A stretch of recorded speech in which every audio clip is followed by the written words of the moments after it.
Vigilance और anti corruption bureau, इन दोनों को जो है वो आप इस आरटीआई के दायरे से बाहर क्यों निकाल रहे हैं? सच्चाई है कि मुख्यमंत्री जी ने हिमाचल प्रदेश में अपनी ही सरकार के एक बड़े नेता के खिलाफ विजिलेंस के आदेश कर दिए, इंक्वायरी के आदेश कर दिए, और इंक्वायरी के आदेश करने के बाद आरटीआई के तहत लोग उसकी इंफॉर्मेशन ले रहे हैं। वो देना नहीं चाह रहे क्योंकि ऊपर से कांग्रेस पार्टी का दबाव पड़ गया है कि वो इंफॉर्मेशन देनी नहीं, उसको डिनाई करने के लिए रास्ता निकाल रहे हैं कि आरटीआई के तहत ये प्रोविजन ही ना रहे कि जो विजिलेंस की इंक्वायरी अगर हो रही है उसकी जानकारी प्राप्त हो सके। एक बात, बड़ा कारण मुझे लगता है कि आज की तारीख भी है।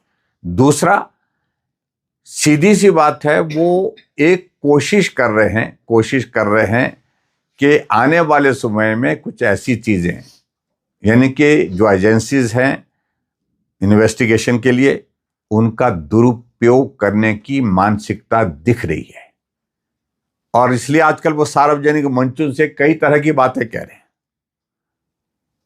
और मैं इस बात को बड़ा साफ कहना चाह रहा हूं कि इस चीज की इजाजत नहीं दी जाएगी। अगर एजेंसीज को दुरुपयोग करने की कोशिश करेंगे तो कानून का रास्ता सबके लिए खुला है।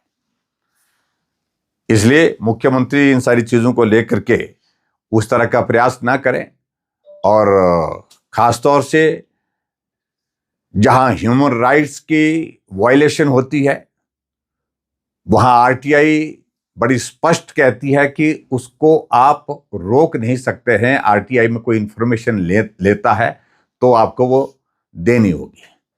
इन्वेस्टिगेशन के प्रोसेस को लेकर के हो सकता है, लेकिन उसके साथ साथ में बहुत सारी चीजों को लेकर के क्लैरिटी नहीं है कि इसमें हासिल क्या करना चाहते हैं।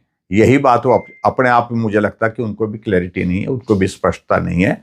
लेकिन कुल मिलाकर के एक बात बड़ी साफ जाहिर होती है कि वो एजेंसीज का दुरुपयोग करना चाह रही है, और दुरुपयोग किसके खिलाफ करना चाह रही है? विपक्ष के नेताओं के खिलाफ, और कुछ अधिकारी जो अधिकारी उनके हिसाब से नहीं चलते हैं उनके खिलाफ।